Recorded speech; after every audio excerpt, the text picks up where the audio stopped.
Good morning, everybody. Welcome to another episode of Environmental Social Justice. We're here with Joel Vendette and Joy Langford.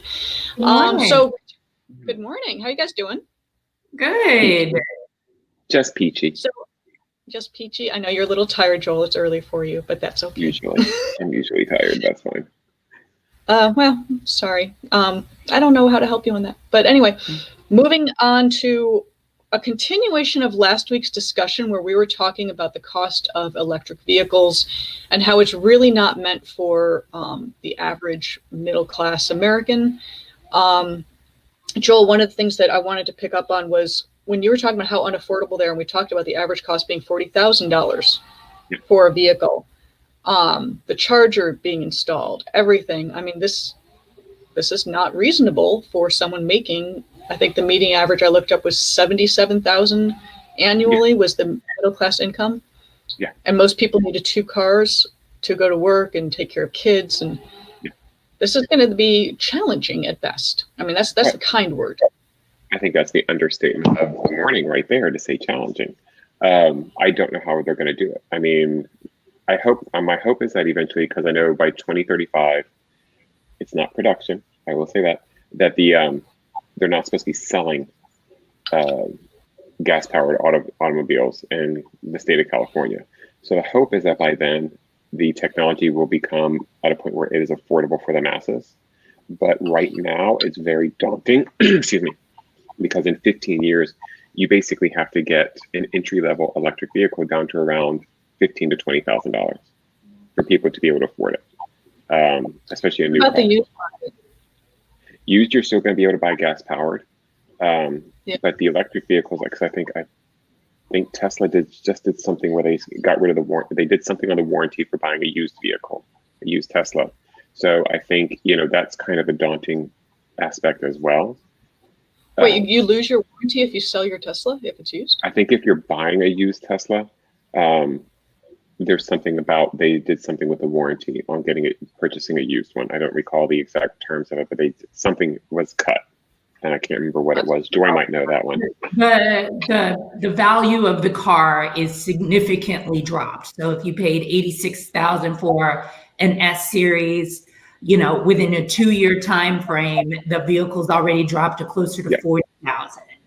And then what's the purpose in buying an older Tesla due to the fact that, the mileage is a lot less on an older one than, getting a new one. So there's a lot of different ways. Oh, yeah, the range would be shorter too, because those made improvements. So is it not worth it to buy a used electric vehicle then? I mean, the technology might be obsolete. Well, I think that, you can look at any technology at that point. I mean, who would you buy an old iPhone? Because the technology, I mean, think back to our first, the first iPhone. We were all so excited by it, but it took like 5 minutes to load a web page, and it was just like, so I mean, think about that with the forever. But think about that with the electric cars. I mean, to have those come back out to the used market, the technology is going to be, I mean, it changes minute by minute pretty much. So to purchase a used car, think about with solar panels. That's why I did the solar lease, is because I know by the time I would have paid off these panels, the technology is drastically different. They're smaller, they produce more, and it's going to be the same with an electric vehicle. So the cost on ownership or leasing for an electric vehicle, unless they figure it out, a way to make it affordable. That's me. I mean, look at hybrids. I remember when I had one of the first hybrids ever, the Civic hybrid, the first gen of that one.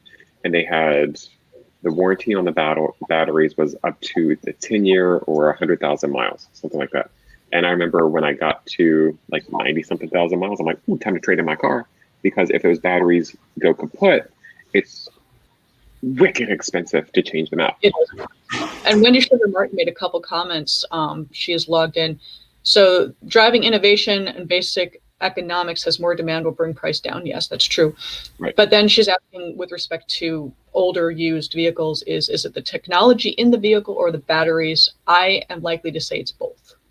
I would imagine both. Yeah, and then we'll also have to start thinking of if values start dropping as fast as they are, what are we going to do to recycle all the parts of the car? Yeah.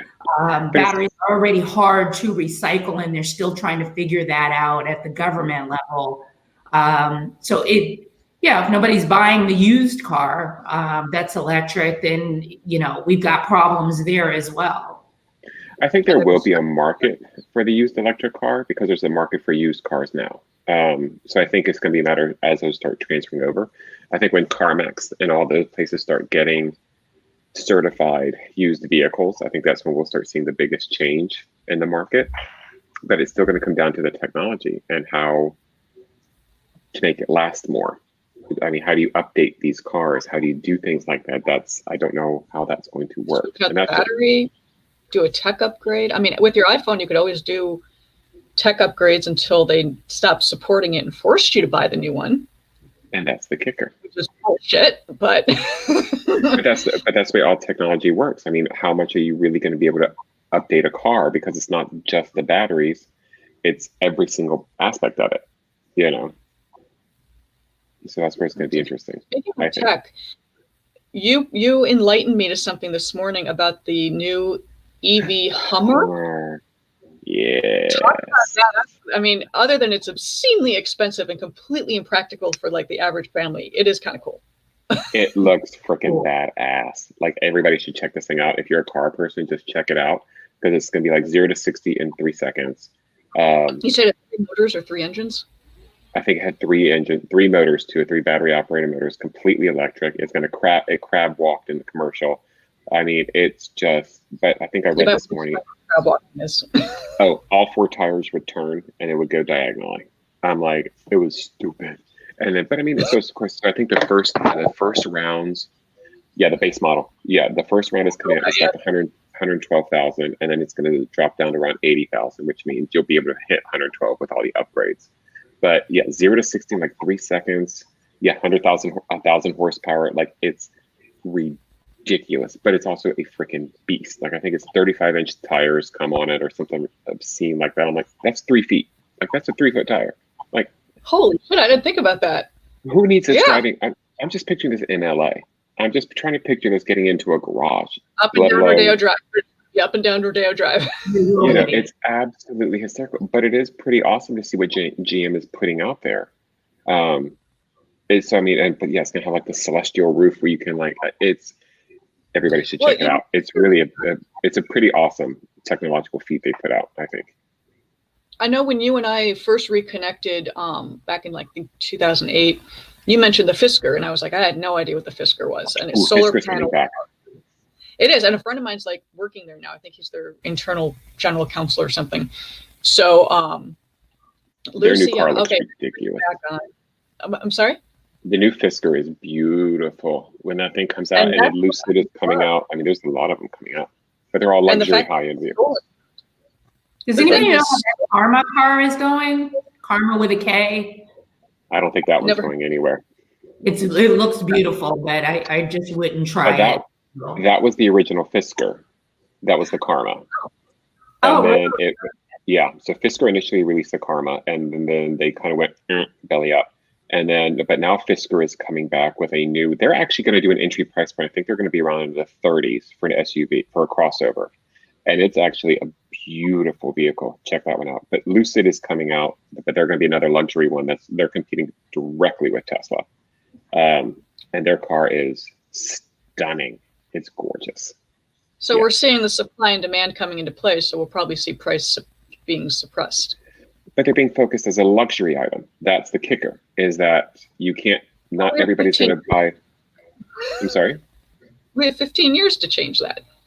Right, but until the mentality changes and we start yanking it from a luxury standpoint to the masses, which that's the kicker, is that when does that happen? Because these cars are not cheap to produce right now. So it's like they have to be at a luxury price point. So it's like, it's 15 years. 15 years is going to go by fast. It is. We need to be trying to get the prices down now so people at least be willing to try it. Because again, that out-of-pocket initial expense is gigantic. It's half of someone's annual salary. And that's the problem. And Joy, last week when we ended, you brought up a very important fact, and I'd like to circle back on that. You had mentioned that with all of the government programs that help disadvantaged communities buy an electric vehicle, which dismisses middle class, and middle class is rapidly disappearing because there's no benefit for them. But the lower classes, you mentioned that you've got these programs that helps them out, pulls them up to middle class, and then taxes the hell out of them to shove them back down again. And that it's this cycle. Could you further explain what you mean by that? Because I think that's extremely important to focus on right now. Yeah, so with the population shift going the way it is as far as economics, everybody's looking at each and every dollar that they get, trying to figure out how to best utilize it. So when you're dealing with populations that are depending on social services for to be able to eat, to be able to pay bills, to be able to pay rent, a car is still very important to lower socioeconomic classes. They have to get to work. They still like style. A vehicle still stands for stature. So how are you going to make these cars more affordable and more attractive in areas that don't have electrical charging stations, places where it's not actually even safe to charge your car outside of your home environment? Funny you bring that up. I read a lot of articles that people are stripping the copper out of charging stations that are left to the public charging stations are getting stripped. So that's a huge problem. You would like the catalytic converter on a Prius or a hybrid. People are they see some value in the car, but not see the value as far as driving them. That the car does have parts that make it expensive or precious, but rip the parts off of those cars and sell those parts. It's not translating into the communities where the technology really needs to be embraced. So that's going to be something that they need to do. And on top of that, again, these car taxes that they're about to put in place, especially in the place of California, trying to make cars in general less attractive to people to get them to ride public transportation. That's not released. The LA Times and Metro have just released a couple of days ago the new etiquettes of riding a bus during COVID. Face toward the front. Don't sit next to the person in the seat beside you. Don't touch the railing. Well, if I can't touch the railing, that means my tush isn't even safe enough to sit in the seat if I don't want to get COVID. So, well, first of all, who was touching the railing in the first place? Right. I guess if you're standing up on a bus and it's moving, you're holding onto something if it's a packed bus. Things move. Yeah. Yeah. So they're making it less sexy to ride a bus, but yet at the same time, they want to put a tax, on driving yourself to work, or you're taking as an incentive to take public transport. But then Joel's comment, that is most of LA. Absolutely not. I am not getting on a bus. I'm not getting on public transit. It's, just not for me. Now, but I think this is touching on a whole other issues, which are huge, which I think is also just, how do I put this? The societal impact or the way that we view things, basically our bouginess. Let's just cut to the chase. I mean, we as a society are bougie as hell. We all want to be Instagram famous. We all want to be pretty. Nobody's sitting there going like, I buy cheap stuff. I buy cheap stuff. I have to vacation here. I have to have this car. I have to have this. I have to have this.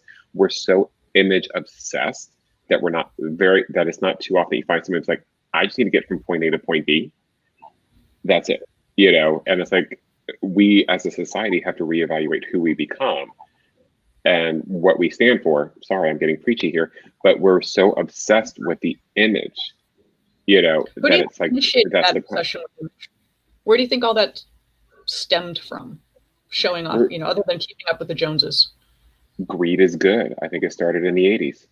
To be perfectly blunt, that's when everything started changing. It all became money, image, status. That's what we base our lives on. That's who we are as a country. And it's still really that thing. People are trying to hold on to the image factor. I mean, the other day they were talking about Kim Kardashian wearing a complete leather suit. She's dressed up like she's going somewhere. girl, you're not going anywhere like I'm not going anywhere. Yeah. So you're going to have to shift the values to inexpensive car is sexy at this point, you know. And there are car sexy. And what I think is great is that there are auto manufacturers, whether you're looking at like Kia. Okay, so let's look at a Kia. When Kias first hit the United States, they were like, ooh, they were not good cars. Let's just cut it. They were crap. They just were. I mean, the reviews weren't good for them. The styling was terrible. Now they're actually sexy cars. But how do you change the brand image? That's the problem. It got more expensive too. Kias got expensive. They did, but the thing is, they come loaded with everything. You just have to get past the nameplate. And that's our problem. It's like, how many people in this world are living in a studio apartment because, you know, they got credit card out the wazoo, but yet they got a Louis Vuitton belt. You know, and I think that's kind of indicative of the whole situation. So when you come back to the taxes and all this, the people are going to be taxed on these things. They want to they want to do the environmental thing, but it's a status symbol. And so that's what you have to buy into, or you have to pay for, I should say. I like the fact that you mentioned like the status symbol and the, you know, Louis Vuitton belt. People aren't saving money the way they used to. So y'all know me, I'm cheap as hell. I will not buy something unless I absolutely have to. I used to be a label queen and when I lived in New York, and now I'm all about Old Navy. I don't care. But the thing is, most people are worried about how they look to other people. And when I first moved to LA and I was talking to friends saying, oh, wow, you know, look at these luxury cars. And Joel, you had the same experience.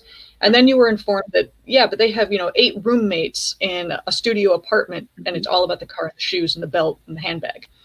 The only car that I can think of that actually broke through the status barrier was the Prius.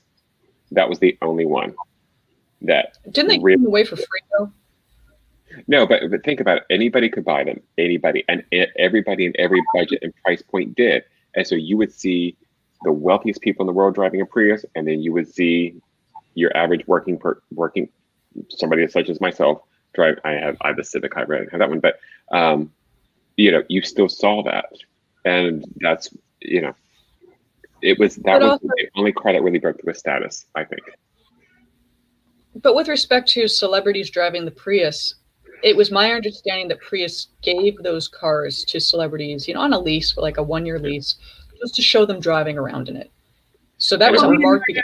DiCaprio famously showed up at the Oscars in one. Everybody else was pulling up in limousines, and he got out. He has a helicopter and private jets whenever he needs to go 5 minutes from somewhere. So, but the thing is, it still showed that because of the way that we view status as just, it's ingrained in who we are, as it's in our DNA at this point, to show that, oh, wait a minute, I'm a teacher, or I'm, you know, I work in retail, I do, you know, whatever.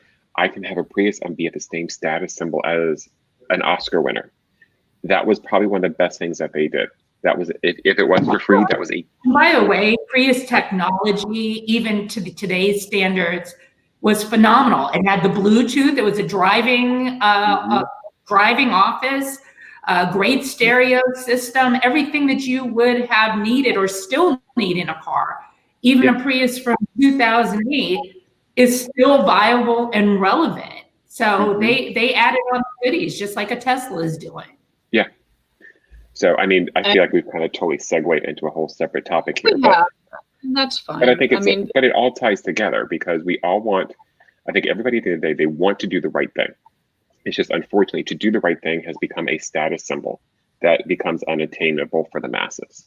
And I think that's kind of a big issue, personally. I also think it's what we deem to be noteworthy.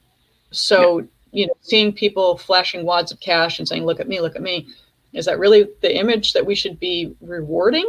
Or should we be rewarding someone who actually cares about their neighbors or cares about, you know, doing the right thing? I know. I'll shut up. I'm like, that's just, I mean, that's a rhetorical question. Yeah. Just say it. I understand that. It's just, and Wendy Sugar is like, people with an audience need to lead with their behavior. Right. Yes. And I wish more would. Some do. I mean, what was it? Ed Begley Jr. was the big environmentalist back in like the 80s. And even I was just like, who is this weirdo, you know, driving an electric car, which I hadn't even heard of back then.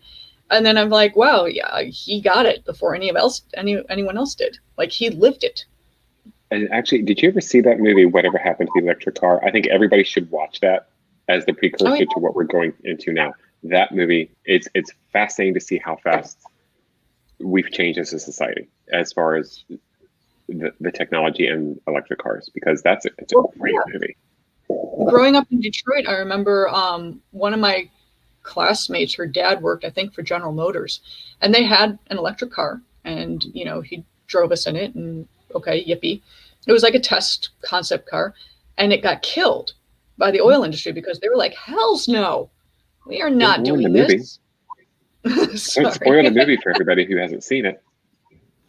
Yeah, the movie's good. There are a couple others, I mean, when the oil crisis hit in the 70s, that's when these guys were like, hey, let's do electric. And then the oil companies came back and things changed.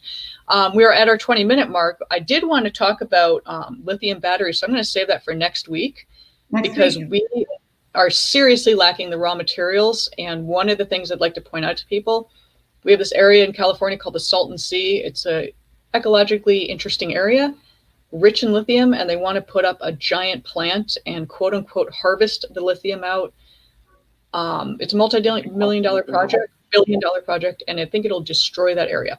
But that's just my opinion, for whatever it's worth. So next article will come out Tuesday. I'll talk about lithium and Salton Sea, and we'll see what kind of arguments we can have about that. Okay, guys, thank you so much. This was awesome. And we will see you next week, 9 o'clock Pacific time on Facebook Live. Talk to you later. Bye.